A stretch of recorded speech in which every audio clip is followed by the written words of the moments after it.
Bismillahirrahmanirrahim. Assalamualaikum warahmatullahi wabarakatuh. Terima kasih untuk rekan-rekan dan mahasiswa maupun mahasiswi Universitas Cyber Muhammadiyah yang sudah mengakses video ini.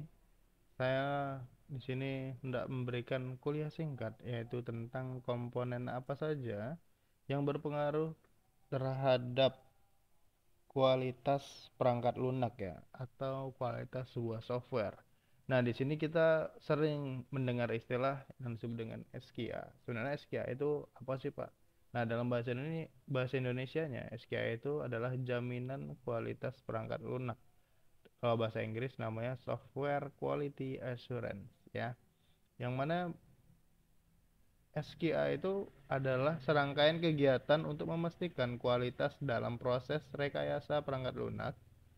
Ini memastikan bahwa perangkat lunak yang dikembangkan memenuhi dan sesuai dengan spesifikasi kualitas yang ditentukan atau standar.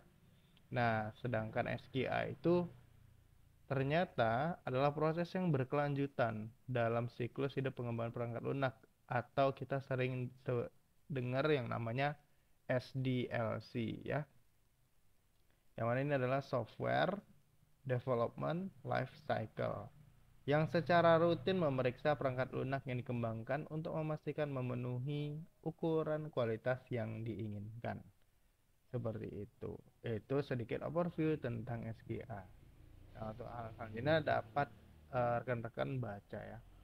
Nah, kira-kira SQA itu intinya apa saja sih gitu kan. Nah, intinya pertama adalah kita mendefinisikan dan implementasi proses. Ya, kemudian ada audit, latihan atau training. Kemudian apa saja sih yang bakalan kita kaji di dalam komponen SQA itu? Pertama kita akan membahas tentang pembahasan lanjutannya adalah metodologi pengembangan perangkat lunak, manajemen proyek, manajemen konfigurasi, pengembangan atau manajemen persyaratan, perkiraan, desain perangkat lunak, pengujian dan lain-lain. Intinya SQA itu berupaya kita menghasilkan suatu software atau perangkat lunak yang dapat memenuhi segala kebutuhan user dari software yang kita ciptakan gitu atau yang kita buat ya. Nah, SQA itu memiliki tanggung jawab yang pertama mengidentifikasi kelemahan dalam proses. Kemudian perbaiki kelemahan tersebut untuk terus meningkatkan proses seperti itu. Kemudian apa aja sih sebenarnya komponen dari sistem SQA itu? Nah, sistem SQA itu selalu menggabungkan berbagai komponen ya, yang mana diklasifikasikan menjadi 6. Yang pertama ada komponen praproyek, yang mana komponen praproyek ini memastikan bahwa komitmen proyek telah ditetapkan dengan jelas dengan mempertimbangkan sumber daya yang dibutuhkan, jadwal dan anggaran dan rencana pengembangan dan kualitas telah ditentukan dengan benar. Kemudian yang kedua adalah komponen penilaian kegiatan siklus hidup proyek. Siklus hidup proyek ini terdiri dari dua tahap, yaitu tahap pengembangan dan tahap operasi pemeliharaan. Jadi ada dua hal yang mana pertama kita uh, upaya untuk melakukan pengembangan atau dev, membuat sistem tersebut, kemudian kita melakukan operasi pemeliharaan atau maintenance. Bagaimana keberlanjutannya? Lalu yang kedua ada komponen pencegahan dan perbaikan kesalahan infrastruktur. Tujuan utama dari komponen ini yang diterapkan di seluruh organisasi adalah untuk menghilangkan atau setidaknya mengurangi tingkat kesalahan berdasarkan akumulasi pengalaman SKA organisasi. Maksudnya adalah kita melakukan review ya dan mempelajari apa saja sih tingkat kesalahan atau bug yang ada di sistem kita, yang mana pengecekan itu dilakukan dari internal organisasi SKA sendiri atau divisi dari SKA itu sendiri kalau di perusahaan-perusahaan.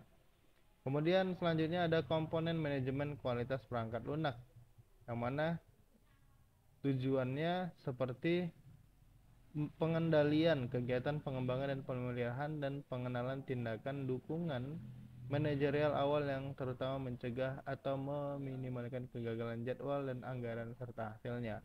Jadi komponen yang satu ini bagaimana kita memanajemen kualitasnya. Nah, kualitas itu dari hal apa saja yang bisa kita kendalikan, atau bagaimana sih pengelolaan kualitas suatu software itu, ya kita harus memperhitungkan gitu. Yang pertama, jadwal, kegagalan jadwal ya, meminimalkan kegagalan jadwalnya maksudnya misalnya kita eh, pengerjaannya ternyata mundur atau jadi lebih lama seperti itu.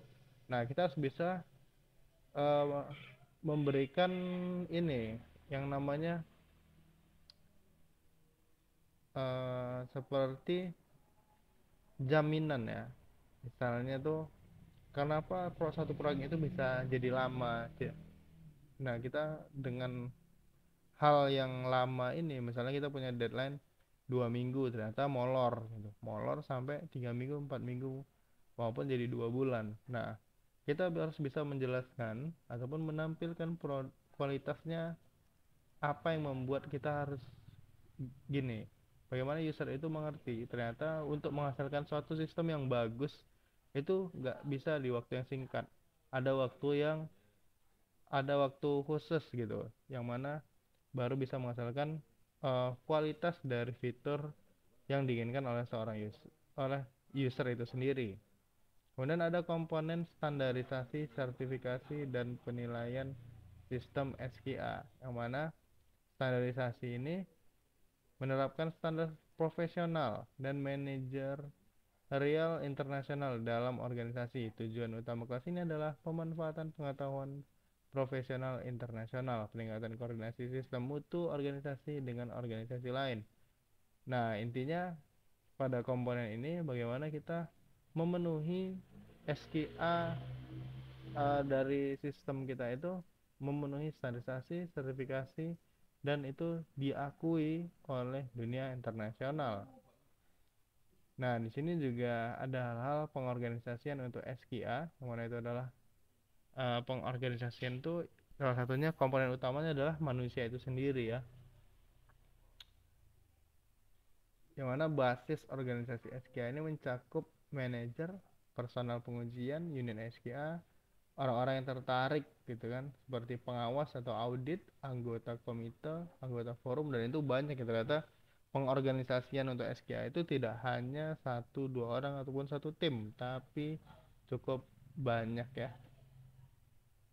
Kemudian komponen kualitas perangkat lunak pra project itu ada peninjauan kontrak, rencana pengembangan, dan mutu.